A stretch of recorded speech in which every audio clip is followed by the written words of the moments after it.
Okay, so the last video that I made about episode 6 was safe for people who have not read the books.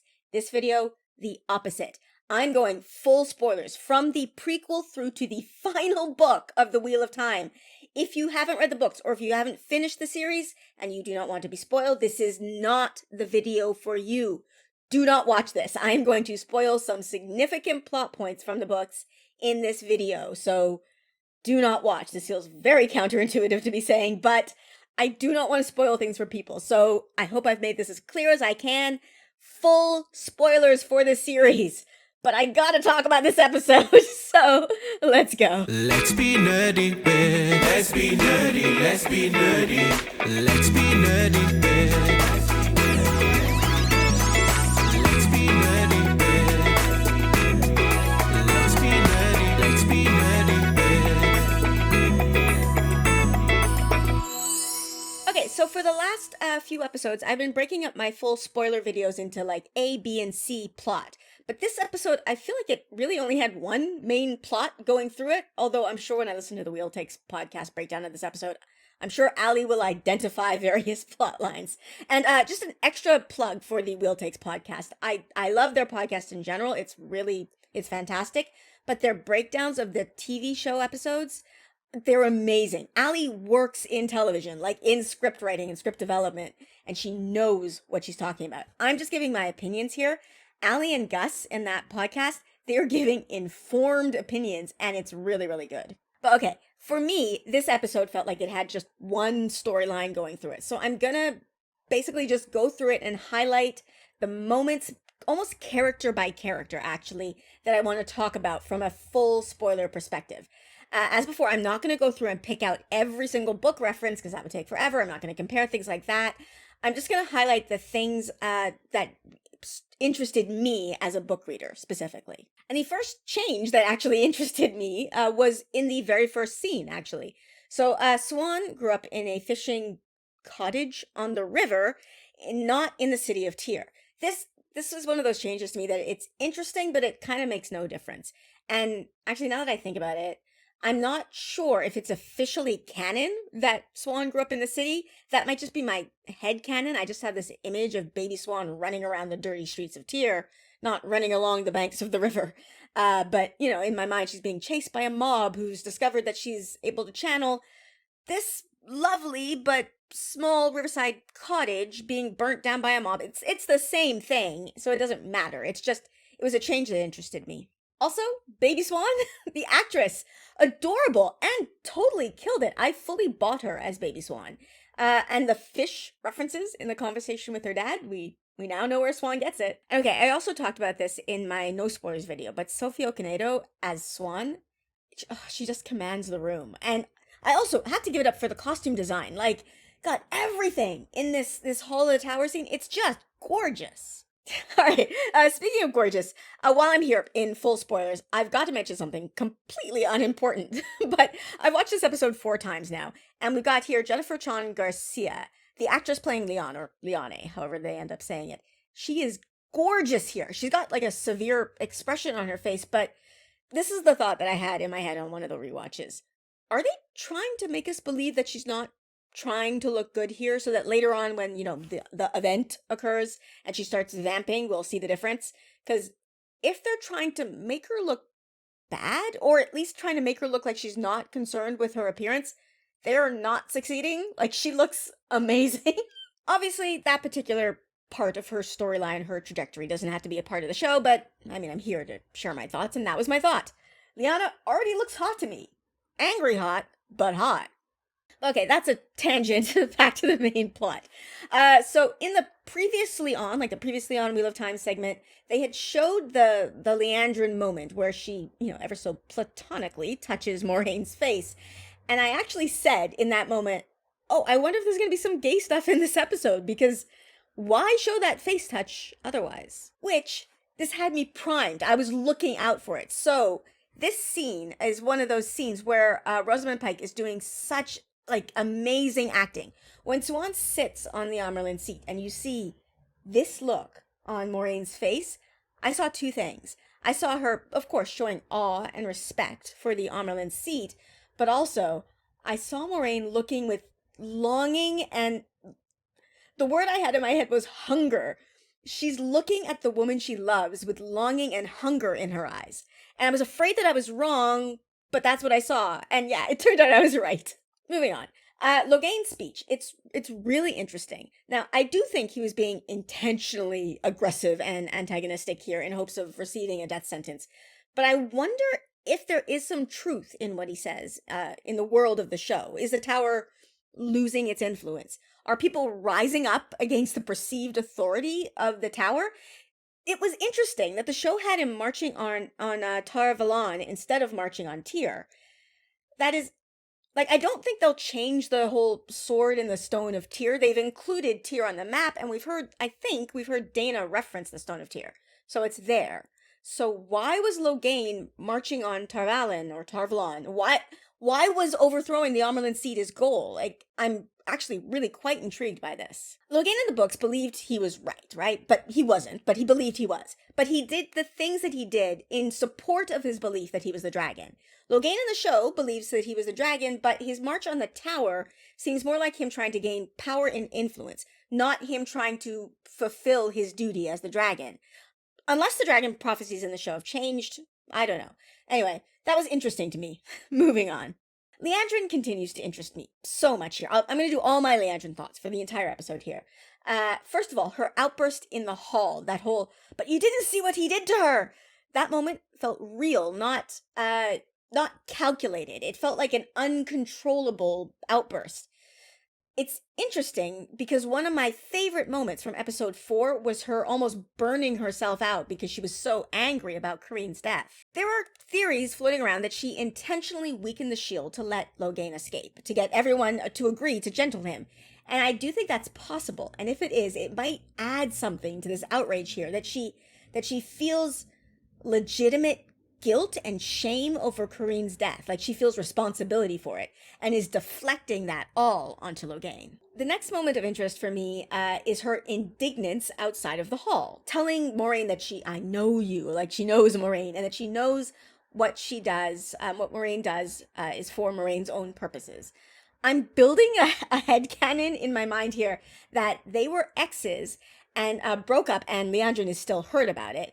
And I can't quite get the headcanon to work. I might need some help with others to help build this headcanon, but I have something about her, like Moiraine beginning a relationship with Siuan after her relationship with Liandrin in secret. And then the prophecy happens and her and Siuan start doing things as a result of the prophecy that Liandrin somehow interprets as Moiraine having dumped her to climb the Aes Sedai ranks. I don't know, it's fuzzy, but yeah, Liandrin, anyway, has a personal grudge against Moiraine, and I want to know everything. And then, okay, the final scene with Liandrin is probably the most interesting speculation-wise. She comes up to Lan and Moiraine, and she says that she knows all about the Two Rivers kids, and in a roundabout way threatens to tell the Amerlin. Moiraine then says, I know about the man that you meet in North Harbor. Say nothing or I'll tell the other Red Sisters and where he lives, and you know what they'll do to him. And okay, first of all, that was not at all subtle. That was not Dias Daemar. That was straight up, that was a threat, which was interesting, and it showed me the level of desperation that Moiraine was feeling here. She's usually much more subtle. But who is this man? Okay, I think people who haven't read the books are going to be like, okay, I guess the Reds don't even like their members to have male side pieces here. But book reader me is going, okay, so is that a dark friend? Is Liandrin meeting a dark friend that she gets her orders from or to like plan with? Or holy hell, Fane! Fane is in Tar Valon. Is it Fane? Is Liandrin meeting with Fane? But Moiraine said where he lives, which makes it sound like it's somebody who lives in Tar Valon permanently, not somebody who's just showed up. Although Fane, I guess, could be based in Tar Valon. I don't know. But also, okay, she says what the Reds will do to him, which, okay, is it a male channeler? Like, there's Taim.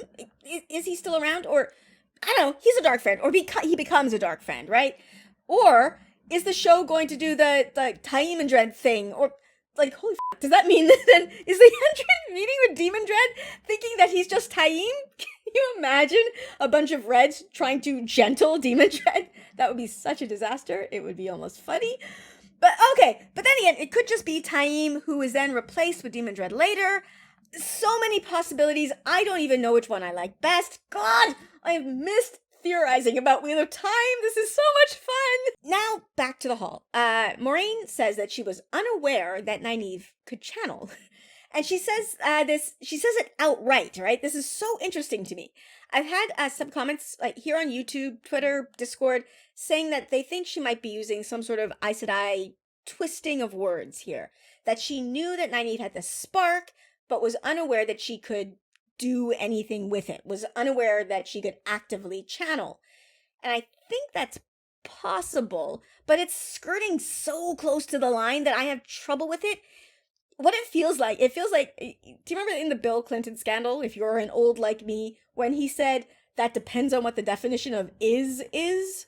Like, the ability to channel is generally thought of, in the books anyway, as just the raw ability, the spark. The Soldam, actually, they don't even have the spark, for instance, but the Soldam, they can't actively channel, but they can channel. That's how the books talk about it when their secret is revealed. So this interpretation of what Moraine says is possible, but I have a little trouble reconciling it in my head. So I need to see more examples of people talking about it or hear more explanations to understand what's happened here. Because thinking about it further, she knew that Aguain could channel. Like, that's why she gave her the lesson. She wasn't, like, testing her at that point to find out if she could channel. She knew. Did she not know how strong she was, maybe, until the lesson? Maybe that's it? Maybe... but she says she didn't know Nynaeve could channel. This is a quagmire, and I do not know how to work it out. But as an aside, on an acting note, I loved the moment where Moraine says it quietly, like I was unaware, or whatever, and Leandrin makes her say it louder.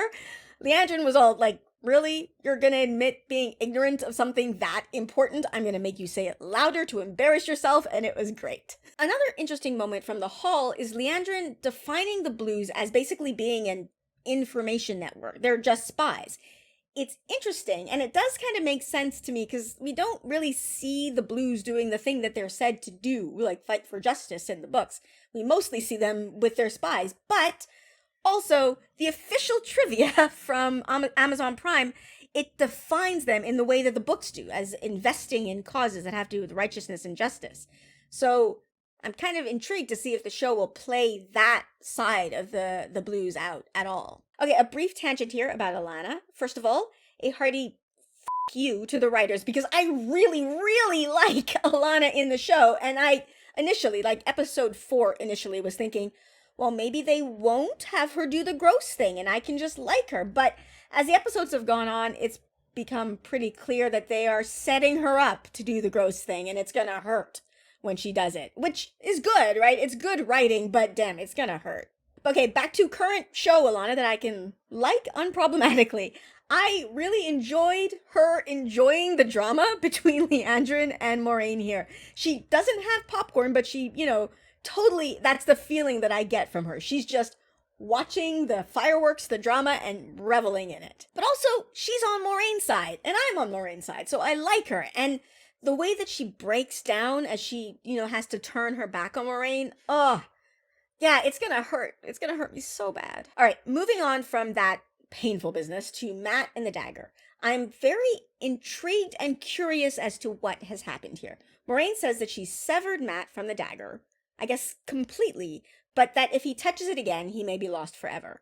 So if she was able to completely separate him by herself, this is obviously a change from the books, but I get it. It's much simpler to understand for the viewers. But even before the end of the episode, I immediately thought, oh, he's going to touch it again, right? Like, that's kind of a big part of his story, and it's the impetus for the entire second book, the need to find the dagger. So I do know and understand that they can change things from the show, but this would be a change that I would be kind of perplexed by. Like, why did they remove that? That was really good. So when he stayed behind at the end of the episode, and as I said in my spoiler-free video, that ending did feel odd and abrupt to me, and I do not understand the whole "the gate is closing, Mat" urgency, because Moraine channeled the door open. Just do it again. Like, unless they're gonna explain something in the next episode that I don't know. Whatever. Everything about that last scene felt odd, but my mind was then thinking, so is he like gonna go back for the dagger? Somehow he's staying behind. It has to be connected to the dagger, right? I can't make it work in my head, right? Because if Moraine separated him from the dagger, then he shouldn't feel a pull towards the dagger anymore. But for the plot to continue as I think it will, he needs to somehow touch it again. And so my brain is trying to draw a connection between him staying behind and the dagger. But okay, addressing the elephant in the room. We know that the actor playing Matt was recast, and I've heard, although I don't know if it's true, that Barney Harris filmed the first 6 episodes, which were filmed before the pandemic, and then just never returned after the quarantine was lifted. And so this abrupt ending might have something to do with trying to smooth the transition between the two actors. I don't know. I guess we'll see in the next episode. And of course, okay, I have to talk about Nynaeve. One of my earliest videos, which is painful for me to watch now because I really did not know what I was doing when it came to making videos. Not that I'm really all that good at it now, but oh my god, it's hard to watch my early stuff. But okay, one of my earliest videos I did was a deep dive into Nynaeve. And the main thesis of that video was about the relationship between Nynaeve and Moraine, and how I think the root of Nynaeve's animosity towards Moraine is that Moraine makes her feel inadequate. Not intentionally. I don't think Moraine in the books ever intentionally does anything to hurt Nynaeve's feelings, but she's just better at everything than Nynaeve is, especially at the beginning. And Nynaeve came into the story already with a full-on imposter syndrome, and Moraine just exacerbates it. I feel like the writers of this show really agree with me about this, because we've seen over and over again how Moraine is able to expose Nynaeve's weaknesses and vulnerabilities, and how Nynaeve reacts to her. In this episode, I was really intrigued because we get to see how Nynaeve reacts to, the Amyrlin Seat, who, at least in book canon, is the most powerful woman in the world, and compare it with how she reacts to Moraine. And I feel like Nynaeve had more backbone with Siuan than she did with Moraine. She talks back to Siuan, I think twice. She even uses a naughty word when she talks to her, which I found hilarious because book Nynaeve rarely uses naughty words, but she loves to think them and loves to berate other people for using them. But anyway, she talks back to Siuan. She almost storms out, and she is able to maintain eye contact with her. She holds her head up high. She stands up straight. Moraine, though, when she calls out Nynaeve's pride and ignorance, we see Nynaeve fold in on herself. She's ashamed and embarrassed, and she doesn't try to defend herself at all. Moraine cuts her to her core, and I really enjoy this dynamic between them because to me, this is pretty much, it's an exact translation of what I see in the books. We also get some more non-sexual nudity, so I know my friend Master of the Deck is going to be happy with this. But anyway, I had some comments tell me that they thought that Wheel of Time, this scene was Wheel of Time trying to be like Game of Thrones, and just what are you talking about? There's nothing at all gratuitous or unnecessarily salacious in the scene. It's a public bath, and there are boobs. Boobs that you can barely make out, by the way. I don't know, maybe that's just my TV. Maybe other people have boob highlighting TVs. I don't know. But whatever. They aren't focused on, they aren't groped, they aren't sexualized. They just exist because, get this, women typically bathe naked. And most women have boobs. So if you're in the public baths, there are going to be boobs. And if you turned this scene into something sexual in your mind, then that's you. That's not something that the show did to you. Also, public baths, very much a thing in the books, so I'm really confused by this made-up outrage. Okay, talking about the baths. Megan, I think that's how we say her name, says that ships are disappearing off the west coast, and hello, Shanshan, I see you! Aiel, on this side of the spine, looking for anything? May I interest you in a red-headed Two Rivers boy? I loved this. The other thing interesting to note in this bath scene was that Megan thinks that Moraine hates Siuan. And Lana in the last episode also seemed to assume that Siuan and Moraine were enemies. This acting like enemies to maintain your influence thing was interesting to me because this is exactly what Siuan and Lyanna do later on in the book. So it's cool to see that this is just a strategy that she has at the ready. And now on to Aguain. The first thing I noted about Aguain was that Aguain gives up Perrin's secret about the wolves, which part of me was a little heartbroken about because one of the things I've always loved about Aguain in the books is that she kept Perrin's secret. But on a rewatch, this actually makes sense. In the books, Moraine figures out about Perrin on her own because his eyes are always yellow. This doesn't seem like it's going to be the case in the show. Also, in the show, we don't see Perrin and Aguain talk about this at all. She doesn't know what this is. It might be dangerous. In the book, she knows exactly what this is. So in the show, it makes sense for her to tell an adult about it. And for me, this made it better. She actually holds another secret of his, and she hasn't told that one. We also get to see some classic Aguain overconfidence here. First of all, she's absolutely certain that she killed Valda, which, no, honey, you didn't. Secondly, the way that she thinks, the most powerful channeler in 1,000 years, she thinks that's her. I love that moment. First, you see her like swell with pride. She knows she deserves this. And then deflation and shock. But she does get her due, right? And she doesn't let it tear her down. And then the most Aguain moment in the episode was the end of this scene when the Amerlin says all of that scary stuff, about sacrificing your personal goals and desires and how the last battle is coming and how the most important thing is what you do. And Aguain just asks, what should we do? Yeah, that's Aguain. She's going to do what needs to be done. And of course, I can't talk about Aguain without talking about her seeing the Amerlin seed. I think I just started giggling when this happened, when I was watching it, because, oh man, that was great. Just gorgeous, organic, delicious foreshadowing. The last thing I want to talk about before I get to the best part is the gateway. I knew it was going to look different, so that didn't shock me, but I am curious and somewhat perplexed at the change of making it so that you need a channeler to make it work.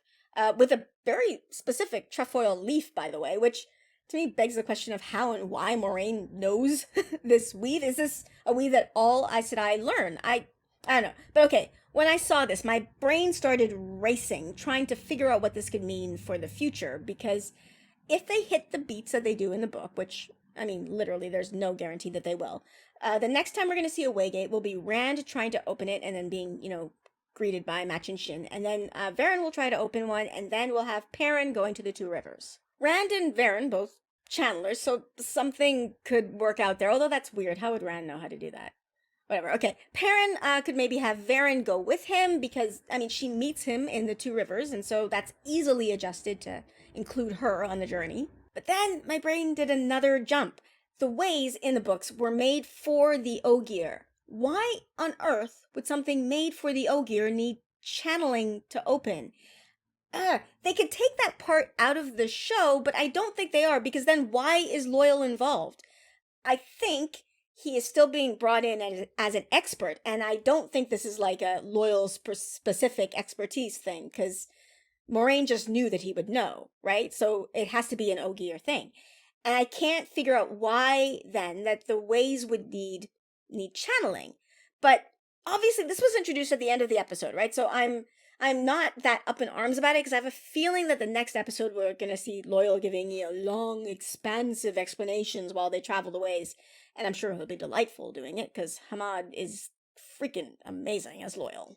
Okay, now we get to the best part. Swarine! Oh my god, Joel, I'm so excited about this. And not just because it's like hot ladies being hot together, doing hot things with each other, and, that's hot. But also, it works, right? And if they go forward with this, two of my least favorite romances in the books are kind of gone. Not necessarily, I suppose. They still could have Tom and Moiraine and Swan and Gareth if they want, but this relationship is so much better. These two know each other, and I know I'm filling in stuff from New Spring and their backstory, but there isn't, for example, the weird power dynamic between them that we see with Swan and Gareth, even though in the show, I guess, there is obviously a power differential between them. It doesn't play a part in their relationship. They very obviously, at least to me, they began their relationship before this power differential started. You don't see Swan using her position to get Moiraine to do stuff like you do with Gareth. And you also don't have Moiraine being rewarded with romance after being power drained. I know, I don't think that's what RJ intended, but there is just this trend in the books of women losing power and then suddenly getting a man. And, as if it's like now that they are not powerful anymore, they're allowed to have love. Now, both of those other relationships could happen after Moiraine, quote unquote, dies. Who knows what Swan will do. And if Swan starts a romance, then when Moiraine comes back, there's, that would be weird. There could be some interesting drama there. But if Moiraine comes back to throw herself at a man that she hardly knows, that's what happens in the books, though. She barely knows Tom and was swooning over him suddenly. I hate that relationship. Thinking ahead, though, when I was watching this, the only concern I found myself having about this pairing was, uh, okay, so Moraine dies, but then she, gets better. And then Swan dies, and hello, bury your gaze? Like, twice in the same couple?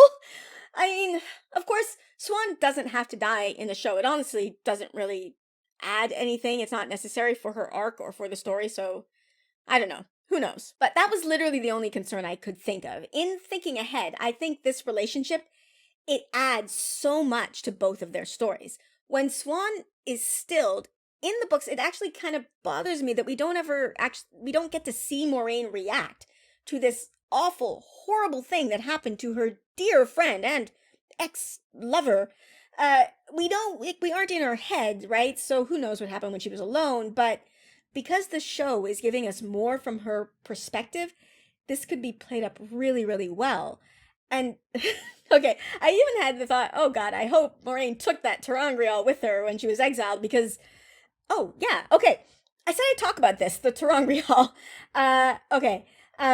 I had to thank YouTube commenters and Discord and Twitter for pointing this out. Swan also has one of those pictures in her room on the wall, and I think it's a ter'angreal that opens up into like a Tel'aran'rhiod pocket.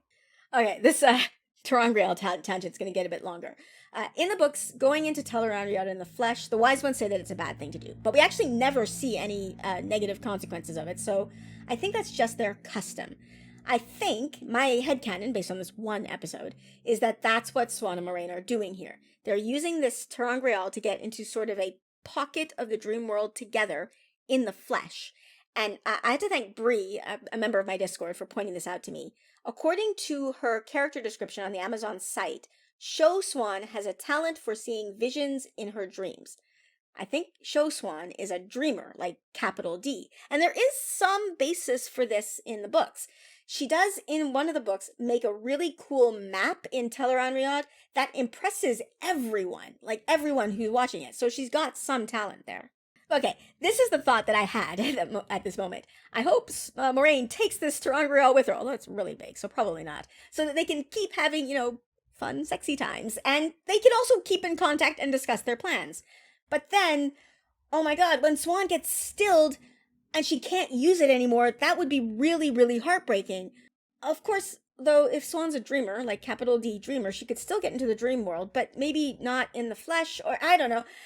Anyway, something could be worked out here. Anyway, this is where my head went. Like, this ter'angreal could pose or make some really cool plot things in the future. But okay, speaking of her dream, Swan says that she's been dreaming about the Dark One at the Eye of the World. And my take on this, actually in the books, my take on Ishii in talking about the Eye of the World in the books is that there was no urgency. He was using planting all these clues to lure everyone to the Eye of the World because he couldn't find it on his own. And so he laid a trail because then he could follow the, ta'veren scent to the Eye of the World. I think that the same thing is happening here. I think Ishii is tricking Swan. But okay, speaking of this is a very small criticism I'm going to have here. If I'm right about this, if it is Ishii planting clues to try and get people to go to the Eye so that he can follow them there, I wish we'd had more name drops about the Eye earlier. Like Dana could have said something about it, maybe. I'm not sure who else could have, but I don't know. I think it would have landed more, like the term the Eye of the World would have landed more if we'd heard it before. Other things from this dream pocket fun times. I love Swan's fish-based pet names. And her being the first person to say the word stilled. Oh, that hurt. The mention of a many-headed dragon. I love that because a lot of the Never Reader reaction videos I've been watching have mentioned this as a theory. So I loved them saying this outright because that's more fuel for that theory. Anyway, continuing with Soiraine. We get the sentencing in the hall. And okay, I talked about this, the oath rod a bit in my non-spoilers video, but mostly I talked about how the explanation of the oath rod's function felt a bit clunky to me. In the spoiler video, I will say I don't know how I feel about the use of it here. What I know about the oath rod and the oaths means that taking an oath, what she's doing right here is she's taking an oath to keep an oath. It's not necessary. It's putting a hat on a hat, right? having taken the oath to speak no word that's not true means that any oath that she takes after that is already binding. Plus, in the books, there's the whole thing about forcing another oath onto people. It's sort of bad form, and I agree with that in the book, so I kind of don't like it here. But having said that, I do actually think I understand why it's here. I think it's mainly here to show people who've never read the books that oaths are literally binding for Aes Sedai. We've heard her say it, but this confirms it to be true. So for that reason, I'm actually going to let it go. Well, that reason, and the finger touch. And the wedding. Oh, what wedding? This scene is a wedding, y'all! Like, okay, Swan gives Moraine the words to say, but Moraine changes them, and changes them in a way that sounds like wedding vows. I mean, not exactly like wedding vows, and, okay, like old school wedding vows with the obey part, but I think the writers very intentionally worded it in a way that would make, English people steeped in Western wedding traditions go, this phrasing sounds familiar. Where have I heard something like this before? Plus, she changes, like, Amerlin's seat to honor and obey Swan Sanche, which, this excited me so much because obviously there's the intimacy involved in saying her name instead of her title in this moment, but it also means that she will still be bound when Swan is no longer Amerlin. And the first thing I thought, literally the first thing I thought was, oh my god, this means that they're planning to have Moraine see Swan after she's been stilled, because that is a Chekhov's gun that is just begging to be fired, and I can't wait! This whole scene, the acting, it was amazing, it was heartbreaking, their chemistry, this can't be the last we see of them together. It can't. Anyway, I think I'll end this here. I do have more spoilery thoughts, but to be honest, this video is already long enough, and I still have to edit it. So, I think this is enough for now. God, I love this episode. How about you? Let me know your thoughts in the comments below. And this is a full spoilers video, so you can go to town, spoilers out. And if you want to talk about it more, you can come join my Discord. I will link to that in the description below. And if you like my content and want to support me, you can check out my Patreon. To my patrons, you're all amazing human beings. I adore you all. And with that, I will end this here. So please like, subscribe, and I'll see you next time.